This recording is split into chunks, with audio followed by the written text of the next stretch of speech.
আলাইকুম। আশা করি সবাই ভালো আছেন। আলহামদুলিল্লাহ আমরা ভালো আছি। বর্তমানে জানেন সবাই ফেনীর অবস্থা খুবই ভয়াবহ খারাপ। আমরা ফেনীর উদ্দেশ্যে রওনা দিচ্ছি, সবাইকে ত্রাণ বিতরণ করতে যাচ্ছি। সবাই আশা করি সবাই যতটুকু পারেন সাহায্য করবেন সবাইকে। আসসালামু আলাইকুম। আমরা এখন বর্তমানে ফেনীতে আছি, গাড়ি থেকে মাল নিয়ে যাচ্ছি নৌকায় করে। আমরা যতটুকু ভিতরে যেতে পারি সবার হাতে, মানে ঘরে ঘরে গিয়ে আমরা ধান দিয়ে আসবো সবার হাতে। সবাই আমাদের সাথে থাকেন।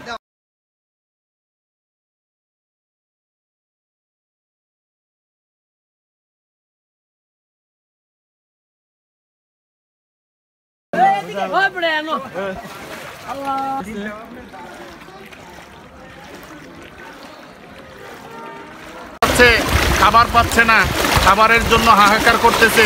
অনেক মানুষ আছে রান্না করতে পারতেছে না, বিদ্যুৎ এবং মোমবাতির অভাব, বাতি জ্বালায়া রাত্রে ঘুমাইতে পারতেছে না। এই জন্য দেশবাসী সকলকে উদারতা আহ্বান জানাবো, আপনারা সবাই এগিয়ে আসুন। আর আমাদের নদওয়াতুল উলামা বাংলাদেশ সংগঠন মানবতার সেবায় বদ্ধপরিকর।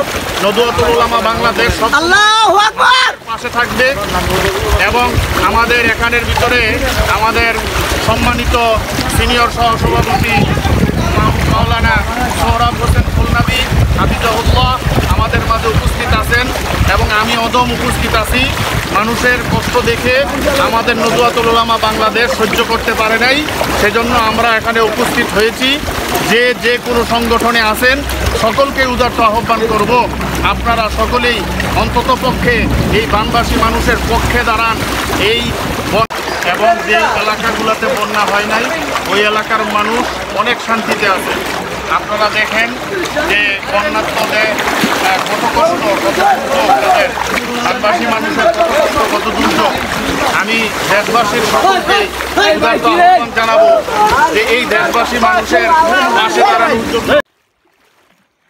সামনে সেনাবাহিনী।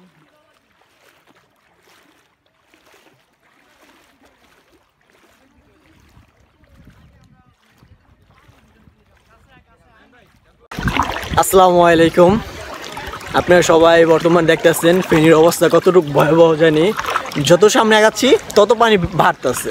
মানে বর্তমানে আমার বুক সমান পানি আছে, সামনে আরও প্রচুর পানি আছে।